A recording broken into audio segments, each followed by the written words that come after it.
Oi gente, tudo bem com vocês? Sejam bem-vindos e bem-vindas de volta ao meu canal Simplesmente Gabi.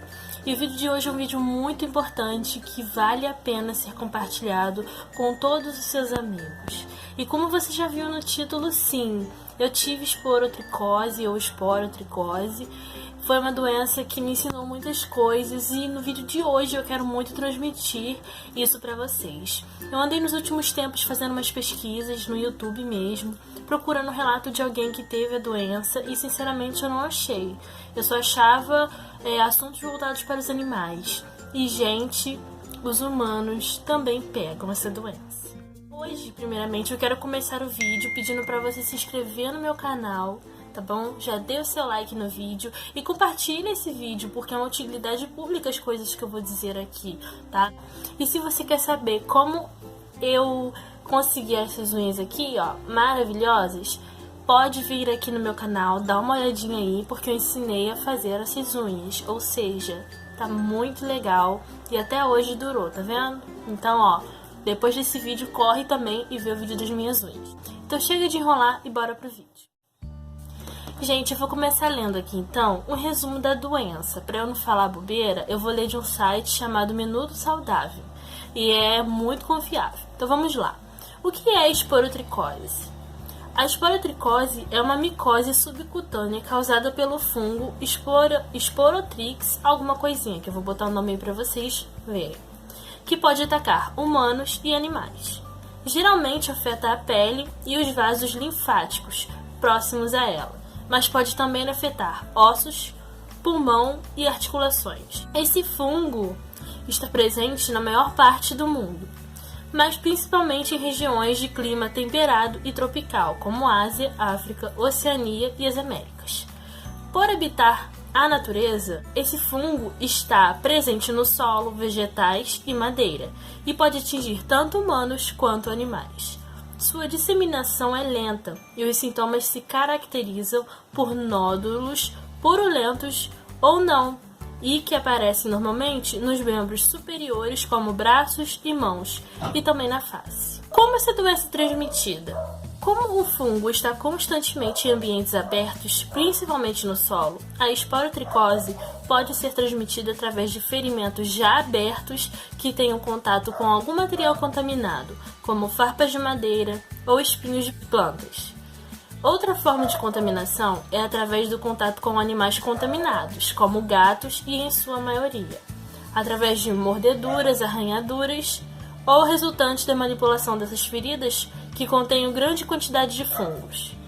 Além dessas duas maneiras de transmissão da doença, ela pode ser também contraída pela inalação do fungo, porém é muito raro de acontecer e atinge principalmente pessoas imunodepressivas. Não há casos de transmissão de esporotricose de uma pessoa para outra. Então, gente, como vocês podem ver, nesse site fala sobre várias coisas da doença da esporotricose, que eu vou deixar aqui disponível para depois desse vídeo você clicar aqui, ó, vai estar aqui embaixo no box de informações, para você clicar e saber mais dessa doença, se informar mais dessa doença. Então vamos lá, contando o meu caso, tá? O que acontece? Por volta de abril, mais ou menos, de 2017, a minha irmã, ela sempre foi muito boazinha, né? Ela sempre teve mania de pegar os animaizinhos da rua e trazer pra casa pra gente cuidar. Ela fez essa boa ação, né? Em abril de 2017, ela trouxe um gatinho que estava doente para a nossa casa. Ela achou na escola, daí ela botou o gatinho na bolsa, na mochila dela e trouxe para casa. Então, quando chegou em casa, nós percebemos que o gatinho estava com algumas feridas. Só que nós achamos que as feridas eram, sei lá, alguém bateu nele, alguém machucou ele, né? Eram umas feridinhas assim bem meladinhas. Então, pois bem, nós tratamos do animalzinho e tudo mais. Só que cada vez mais abriam mais feridas no corpinho dele e a gente já não sabia o que fazer. Foi quando nós levamos ao veterinário. Só que antes da gente concluir o tratamento do gatinho, ele veio a falecer. E depois mais ou menos de uma semana, chegou o resultado e deu positivo no teste de esporotricose no sangue do gatinho. Mas ele já havia falecido, então não tinha muito o que fazer. Nesse mesmo tempo que o gatinho estava aqui em casa se tratando, ele ganhou até um nomezinho. O que acontece? Eu fui trocar uma lâmpada e fiz um corte no meu pulso. Depois eu vou mostrar a marca pra vocês. E nesse mesmo período que o gatinho estava aqui se tratando, eu não tinha muito contato com ele, tá? A única coisa que eu fiz nos últimos dias foi limpar o local ao qual ele ficou. Então, possivelmente, eu acho que eu contraí a doença ali, pois é um fungo e ele entra em contato com objetos contaminados. Então, eu fui limpar o local que o gatinho estava e com a mão já com um corte ali, né, acabou que pegou a doença em mim. Então, o gatinho veio a falecer, o exame chegou e com o passar de 1 ou 2 semanas eu já estava com aquela doença, a esporotricose. Então aquela ferida começou a dar um quiloidezinho naquele corte. O corte já estava cicatrizando, ele começou a dar um quiloide. E começou a inchar aquele quiloide. E inchar tanto ao ponto que ele estourou. E aí começou a vazar pus constantemente. Então eu comecei o processo de passar pomada, passar remédio, pó de café, porque eu não sabia o que eu ia fazer para estancar aquele pus. Foi quando o tempo foi passando e a ferida foi aumentando. Como vocês podem ver, eu tenho a cicatriz até hoje. Eu não sei se vai dar pra mostrar muito bem. Aqui, ó. Aqui. Essa cicatriz aqui. Eu tinha feito um corte aqui, né? Porque eu fui trocar a lâmpada, ela estourou na minha mão. E aí eu fui cuidando do corte normal e tudo mais. Só que na época que o gato estava aqui, eu acabei contraindo essa doença. Então, ó, como vocês podem ver, essa foi a cicatriz, enfim. E aí o tempo foi passando e a ferida foi aumentando e a gente não tinha orientação nenhuma sobre o que era. Até que um dia eu fui na Marcha para Jesus aqui da minha cidade e eu acho que estava muito calor e muito quente mesmo, né? E eu não sei se foi o calor, não sei o que aconteceu, que toda a camada de casca que tinha de pus, aquilo tudo saiu, gente. E foi o dia que eu fiquei mais assustada, porque foi o dia que abriu o meu pulso, sinceramente. E naquele dia eu vi que a coisa era séria e que eu precisava procurar um médico. Foi então que na segunda-feira, isso foi no final de semana, na segunda-feira eu fui ao postinho da minha cidade e eu pedi orientação médica. E a médica já olhou, bateu o olho, sabia da minha situação, que eu tinha contado pra ela do gatinho com esporotricose, e ela falou: vou te indicar pro posto de saúde pra uma dermatologista. Pois bem, gente, em todos os lugares, as pessoas que contraem esporotricose, dependendo do local, elas são encaminhadas ao Fiocruz, onde lá eles fazem um tratamento gratuito e é tratado essa pessoa, eles mandam agentes sanitários pro local onde esse gatinho, esse animalzinho está, ou essa doença está localizada, eles fazem uma limpeza. Como aqui na minha cidade não tinha um polo muito perto da Fiocruz, eu fui tratada no posto mesmo. E aí na sua cidade, se for muito distante também, você vai ser tratada no postinho por uma dermatologista. Eu cheguei lá, fiz todos os exames e foi constatado. Então por volta de maio, né, porque eu fiquei quase um mês assim, tentando tratar a esporotricose em casa, porque eu não sabia o motivo. Fiz o exame, deu positivo, e eu comecei a fazer o tratamento com o uso de um remédio que eles indicam pra mim, tá? O tratamento foi gratuito, a consulta, as visitas e tudo mais foi tudo gratuito. Mas o remédio eu precisava mandar fazer, mandava manipular. Na época não foi barato. Eu gastei, gente, eu devo ter gastado sinceramente pra vocês uns 400, 500 reais ao todo no valor do meu tratamento. Por quê? O SUS não disponibiliza esse remédio, pelo menos pra mim não foi gratuito, eu precisei mandar manipular. Eu fiz o uso do remédio iodeto de potássio. Era esse remédio que eu pedi pra manipular. E aqui no site está dizendo que é a primeira droga eficaz usada para tratar a esporotricose, tá bom? O que a minha dermatologista falou? Ela disse que o nitroconazol é o mais aconselhável, mas em últimos casos eles usam iodeto de potássio, que é muito mais forte e eficaz. Então, o iodeto de potássio vinha no vidrinho, igual aquele Ginal Soro, antigamente, que você botava o caninho no nariz e desentupia. Era aquele, mas eu botava na água. Eu tomava, no começo eu comecei a tomar de 60... Não, eu comecei a tomar de 30 gotas E depois eu fui aumentando as doses. Então eu já comecei a tomar uma semana 30 gotas, depois a outra semana foi para 35 e assim por diante. Porque eu tinha gastrite e poderia me fazer um pouco mal. Nos primeiros dias, quando eu comecei a fazer o uso desse remédio, eu sentia tonteira, muita vontade de vomitar, porque é um remédio muito amargo. Pensa num remédio muito amargo, mais do que dipirona 1000 vezes, 1 milhão de vezes. É muito amargo, muito forte.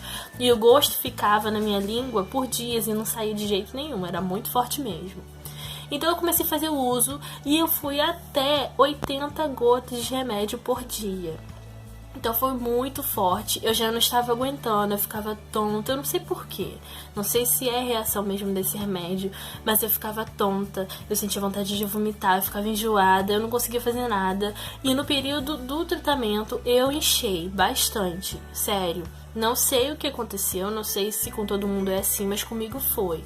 Fazendo uso desse remédio, desse tratamento de esporotricose, eu inchei um pouco com iodeto de potássio. E gente, foi junho, julho, agosto, setembro, outubro, novembro, dezembro. Foram 7 meses tomando iodeto de potássio. 7 meses. E toda semana, gente, era vidrinhos de R$50. Às vezes vinham R$52.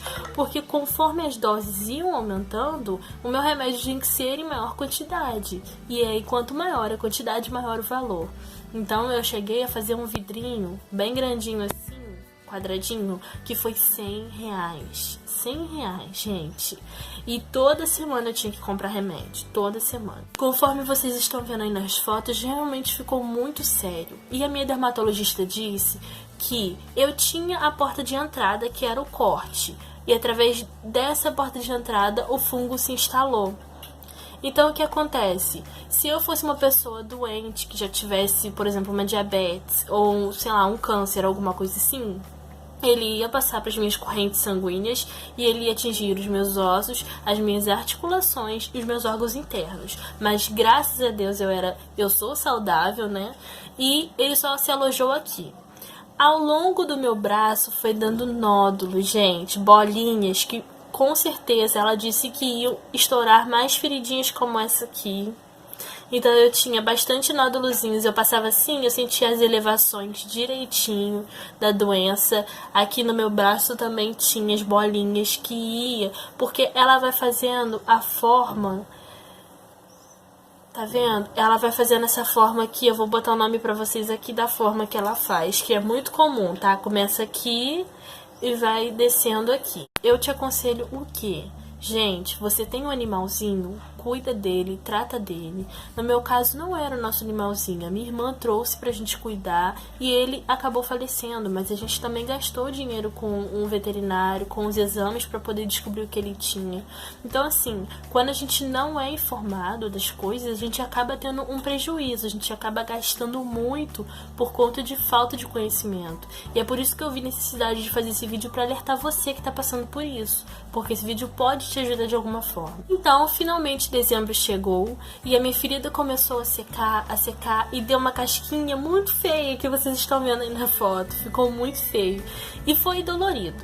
E falando em dolorido, eu queria até falar pra vocês. Doeu, Gabi?